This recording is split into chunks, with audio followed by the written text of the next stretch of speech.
একটা গবেষণায় দেখা গেছে আমরা সারাদিন যেই চিন্তা ভাবনা করি তার প্রায় ৮০ থেকে ৯০% চিন্তা ভাবনাই গতকালের অথবা পুরানো চিন্তা ভাবনা। আপনি লক্ষ্য করলে দেখবেন আমরা যখন কারো সাথে কথা বলি তখনও আমাদের মনের মধ্যে অন্য কিছু চলতে থাকে, অথবা আমরা যখন খাবার খাই দেখবেন আমরা খাবার ঠিকই খাচ্ছি কিন্তু আমাদের মন হয়তো অন্য কোথাও ব্যস্ত, অথবা আমরা আমাদের দৈনন্দিন যে কাজকর্ম যখন করি তখনও দেখবেন আমাদের মন কিন্তু সবসময় এক জায়গায় স্থির থাকে না।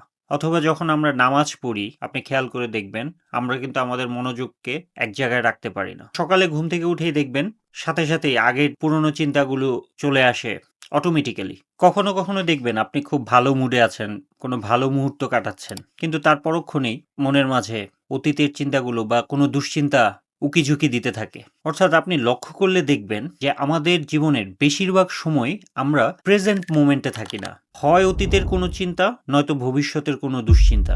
এইসব নিয়ে আমরা সব সময় বিজি থাকি। আপনি এখন মনে মনে চিন্তা করতে পারেন যে ঠিক আছে, বুঝলাম আমরা প্রেজেন্ট মোমেন্টে থাকি না, সবসময় অতীত বা ভবিষ্যতের চিন্তা নিয়ে ব্যস্ত থাকি, এতে তো কোনো সমস্যা নেই। না ভাই, সমস্যা কিন্তু আছে।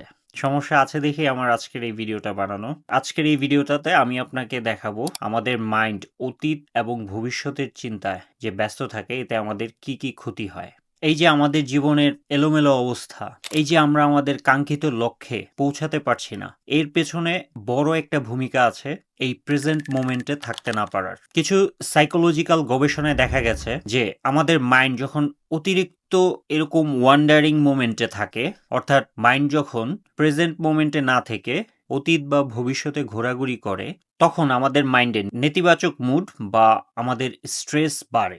অনেক ক্রনিক স্ট্রেসে ভোগা পেশেন্টের ক্ষেত্রে দেখা গিয়েছে তার স্ট্রেসের একটা অন্যতম বড় কারণ হচ্ছে এই মাইন্ড ওয়ান্ডারিং বা প্রেজেন্ট মোমেন্টে না থেকে অতীত আর ভবিষ্যতের চিন্তায় ব্যস্ত থাকা। প্রেজেন্ট মোমেন্টের অ্যাওয়ারনেস কম থাকলে ডিপ্রেশন এবং অ্যাংজাইটি বাড়তে পারে, আমাদের ইমোশনাল রেগুলেশন দুর্বল হয়, আমাদের লাইফের স্যাটিসফ্যাকশন কমে যায়, আমাদের ফোকাসের সমস্যা হয়, আমাদের পারফরমেন্স কমে যায়, ইত্যাদি আরও নানান সমস্যা দেখা দেয় আমাদের এই প্রেজেন্ট মোমেন্টে না থাকার কারণে।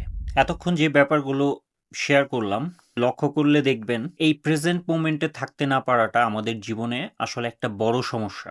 আপনি যদি আপনার বর্তমানে অনুপস্থিত থাকেন তাহলে আপনার ভবিষ্যৎটা ভালো হবে কিভাবে? আপনি আমাকে বলেন। আমরা বর্তমান সময়ে যেই কাজ করব, যেই এফোর্ট দিব, সেটার রেজাল্টই তো আমরা যে ভবিষ্যতে পাবো, তাই না? সো এতক্ষণ তো শুধু সমস্যা নিয়ে কথা বললাম। আপনাদেরকে সমস্যায় রেখে দেওয়াটা আমার কাজ না। আপনাদের জীবনের এইরকম প্র্যাকটিক্যাল সমস্যাগুলো সমাধান করে আপনাদেরকে জীবনের কাঙ্ক্ষিত লক্ষ্যে পৌঁছানোর ক্ষেত্রে হেল্প করাটাই হচ্ছে আমার এই চ্যানেল খোলার প্রধান উদ্দেশ্য। সায়েন্টিফিক উপায়ে কিভাবে আমি আমার এই সমস্যাটাকে সমাধান করেছি সেই উপায়গুলো আপনাদের সাথে শেয়ার করছি। আমাদের মনকে প্রেজেন্ট মোমেন্টে রাখতে হলে প্রথমে যে কাজটা করতে হবে সেটা হচ্ছে আমাদেরকে মাইন্ডফুলনেস মেডিটেশন প্র্যাকটিস করতে হবে। হার্ভার্ড ইউনিভার্সিটির একটা গবেষণায় দেখা গেছে যারা নিয়মিত মেডিটেশন করে তাদের ব্রেইনের প্রিফ্রন্টাল কর্টেক্স, অর্থাৎ যেখান থেকে আমাদের ডিসিশন প্লাস ফোকাস আসে, সেগুলো আরো শক্তিশালী হয়, আমাদের ফিয়ার এবং এংজাইটি কমে। এবার চলেন এই মেডিটেশনটা আপনি কিভাবে করবেন সেই ব্যাপারটা শিখিয়ে দেই, বা আমি যেভাবে মেডিটেশনটা করি সেই ব্যাপারটা এক্স্যাক্টলি সেভাবেই আপনার সাথে শেয়ার করছি। মেডিটেশন করার সবচেয়ে ভালো সময় হচ্ছে সকালে ঘুম থেকে ওঠার সাথে সাথে, কারণ ওই সময়টাতে আমাদের ব্রেইন আলফা স্টেটে থাকে, অর্থাৎ সাজেস্টিভ মুডে থাকে। ওই সময়টাতে আপনি আপনার ব্রেইনকে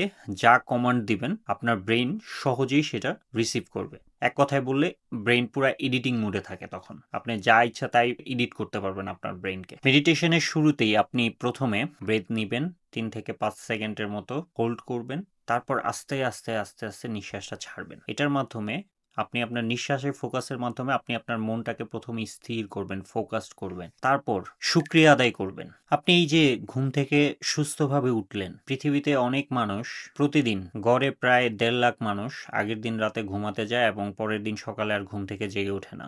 আপনি যে সুস্থভাবে ঘুম থেকে জেগে উঠলেন এটার জন্য আল্লাহর কাছে শুকরিয়া জ্ঞাপন করবেন। এই যে আপনি সুস্থ আছেন, আপনার এই সুস্থতার জন্য আপনি মন থেকে গভীরভাবে শুকরিয়া আদায় করবেন, কারণ এই মুহূর্তে পৃথিবীতে আমার আপনার মতো হাজার হাজারো মানুষ হাসপাতালের বেডে কাতরাচ্ছে অথবা জীবন মৃত্যুর সন্ধিক্ষণে আছে। সো আপনি আপনার সুস্থতার জন্য মন থেকে শুকরিয়া আদায় করবেন। তারপর আপনি আরো শুকরিয়া আদায় করবেন যে এই মুহূর্তে আল্লাহ চাইলে আপনাকে অনেক বেশি পেরেশানিতে রাখতে পারত। হয়তো এই মুহূর্তে পৃথিবীতে এমন মানুষ আছে যে হয়তো কোনো ভয়াবহ অ্যাক্সিডেন্ট করে হসপিটালের বেডে শুয়ে আছে, অথবা কোনো জটিল কোনো রোগে আক্রান্ত হয়ে হসপিটালে শুয়ে আছে, অথবা তার পরিবারের কোনো সদস্য অনেক বড় কোনো সমস্যায় আছে। হয়তো আল্লাহ তাআলা আপনাকে অত বড় কোনো পেরেশানিতে রাখে নাই, সেই জন্য আপনি গভীরভাবে মন থেকে ফিল করে শুকরিয়া আদায় করবেন। তারপর আপনি ঠিকমতো খেতে পারছেন, আপনি যে একটা সুন্দর বাসায় বা আপনার যে মিনিমাম থাকার জায়গা আছে, এটার জন্য আপনি গভীরভাবে শুকরিয়া আদায় করবেন। কারণ পৃথিবীতে অনেক মানুষ আছে ঠিকমতো 3 বেলা খাবার পায় না, রাস্তায় ঘুমায়, থাকার জায়গা নাই,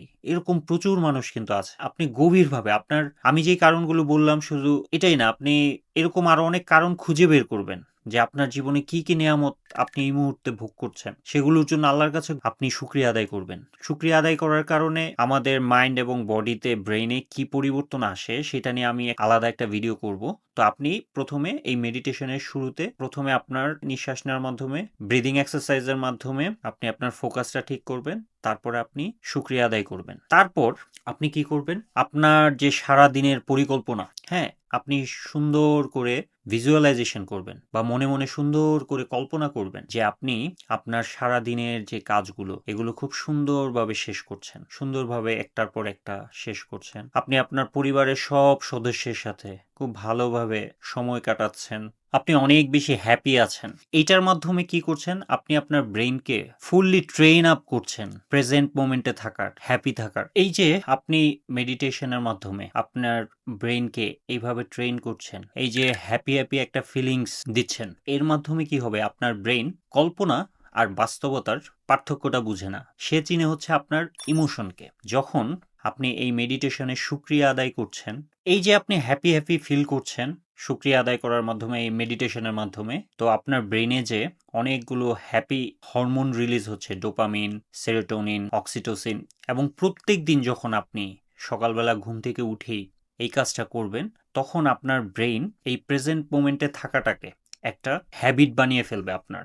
2 নাম্বার হচ্ছে অ্যাটেনশন কন্ট্রোল ট্রেনিং। এই যে আপনি সকালে উঠেই মেডিটেশনের মাধ্যমে হ্যাবিট বিল্ড করার চেষ্টা করলেন প্রেজেন্ট মোমেন্টে থাকার, এই জিনিসটা আপনি সারা দিনে আরো অনেকবার করবেন। হ্যাঁ, আপনি যেহেতু নতুন নতুন আপনার মাইন্ডকে কন্ট্রোল করার চেষ্টা শুরু করছেন, তা আপনি কিন্তু শুরুতে আপনার বারবার কিন্তু আপনি আপনার ডিফল্ট মুডে চলে যাবেন, মানে বারবার আপনি এই যে আপনার পাস্টে চলে যাবেন, আপনি আপনার ফিউচারে চলে যাবেন। হ্যাঁ, আপনি কিন্তু প্রেজেন্ট মোমেন্টে থাকতে পারবেন না। তো আপনি সারা দিনে সচেতন থাকবেন, বারবার এই জিনিসটা মনে করার চেষ্টা করবেন, এবং আপনি আপনার কাজের ফাঁকে ফাঁকে সময় পেলেই একটু 1 মিনিট 2 মিনিটের জন্য হলেও এই মেডিটেশনটা করবেন। এটা করলে আস্তে আস্তে আপনি দেখবেন যে আপনার মাইন্ড আস্তে আস্তে প্রেজেন্ট মোমেন্টে থাকা শুরু করবে, এবং এই মেডিটেশনটার করার মাধ্যমে আপনার লাইফে যে আপনি কি উপকার পাবেন, এটা আসলে আমি বলবো আপনি প্র্যাকটিস করেন, আপনি নিজেই বুঝতে পারবেন যে এই প্র্যাকটিসটা করলে আপনার হ্যাপিনেস, আপনার মাইন্ডফুলনেস, আপনার অ্যাটেনশন, আপনার ফোকাস যে কিভাবে বাড়বে। এই প্র্যাকটিসটা আপনি করে দেখেন,